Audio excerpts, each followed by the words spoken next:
One of the biggest issues I see amongst chiropractors is they don't have a good grasp of their analytics, of basically their financials of the practice. And I'm not talking about their bookkeeping or accounting.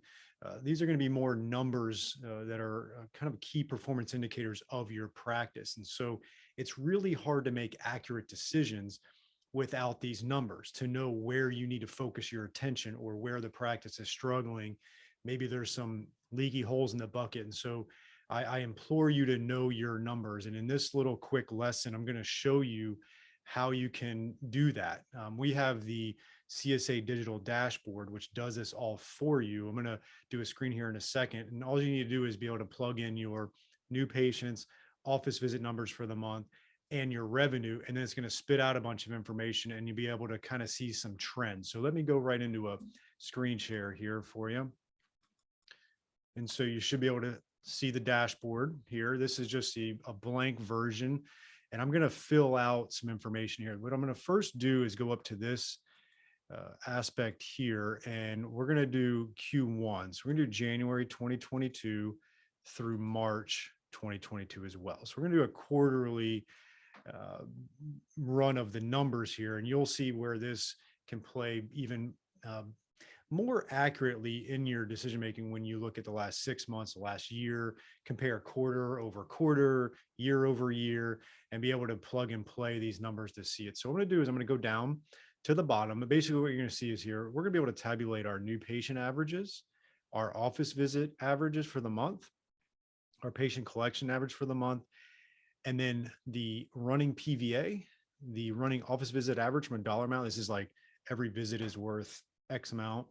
Every new patient here, the running new patient value is worth X amount as well. And all we got to do is fill in the blue aspects here. And you can see I got month January 2022. So what I'm going to do is plug in some fictitious numbers here. So we're going to say we did 25 new patients and we did 375 office visits for the month, and our collections were, let's keep it easy, $20,000, right? So once you hit enter, you can see it all came up here. Obviously, your numbers are going to just show you what's down there for there. And then in this example of 1 month, which 1 month isn't going to give you accurate trend lines, or you really need more than 1 month. But in this case, it spits out 15, which again is just your office visits 375 divided by 25, so 15 PVA. Your office visit average in this case would be $53.33. Again, that's $20,000 divided by 375. And then your running new patient value is $800, right? So $20,000 divided by 25 new patients. Now what I'll do is I'm going to click this next button, right? I'm going to plug in February of 2022, some fictitious numbers here. So we did 30 new patients. Let's do 415 office visits, and let's do 25,000 in collections, and we'll hit enter. And so now you can see we go up and we've got an average of the 27 and a half new patients, and so on and so forth, right? So let's plug in one for the quarter here. So let's do 27 new patients. Let's do 395 office visits, and we did $23,000. Okay. And now, because I set this parameter up here for January to March of 2022, it's going to spit out a graph here. If you have all the data from X amount of years back, you can have this thing spit out the last 12 months, the last 2 years, however you want it to do. You just change the parameters there, right?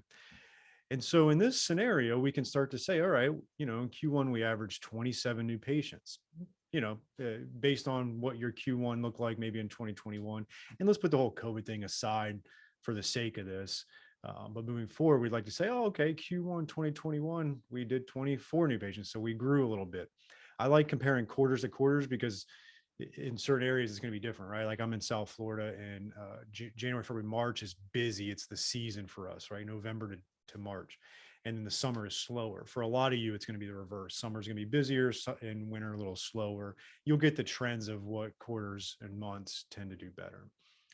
All right, so we averaged in this scenario 395 office visits, $22,666.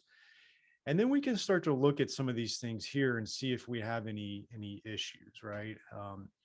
This spits out a 14.5 PVA. That's a great number for an evidence-informed chiropractor. If you're above 10, I think you're doing pretty good.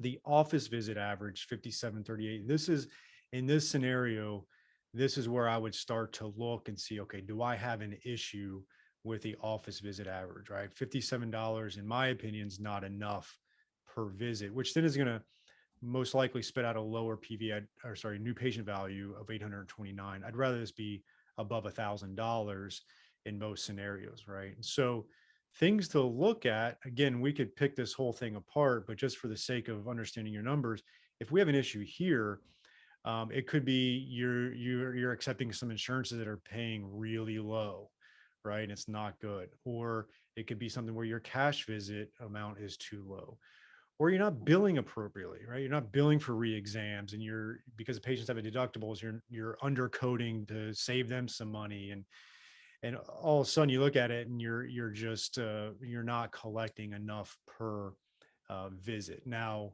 a lot of people ask me what's a good number. It's a very relative thing depending on, are you in New York City or are you in, small town Oklahoma, right? It could be different based on that, and it could be different based on your model, right? If your chiropractor is doing mainly manipulation and you're seeing 8 people an hour, the math works out. If you're doing a lot of rehab and you're seeing 2 people an hour at 57, the math doesn't work out, right? So I always like to look at, what can I see in an hour, and times that by my office visit average, and does that equal between $200 and $300 an hour opportunity for me to earn? That's a healthy amount. So I like to look at that. Okay. If your PVA was, in this scenario, was really low, we got to start looking at things like your patient adherence, your report of findings, are people dropping off?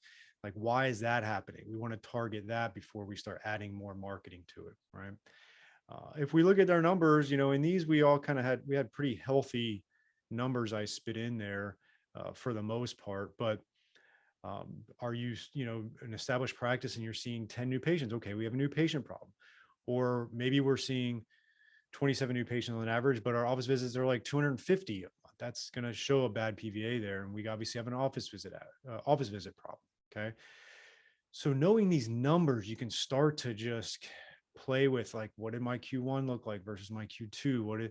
We just looked at it in our practice because we had the summer coming up and we wanted to see what did we do last summer percentage wise down versus the season, the wintertime, and what can we expect this summer to look like? What can we do to offset that, right? And those are decision making and planning you can't do if you don't know your numbers, all right? And so this is a CSA digital dashboard where you can track all that. There's all kinds of other tools we have in there, but you can really start to understand your numbers and improve them. All right, so I hope that helps with a little bit of a tutorial for you on knowing your numbers. Make sure you're starting to get it clear on that. Figure out what's the one thing you can improve and start hammering that and start seeing the results.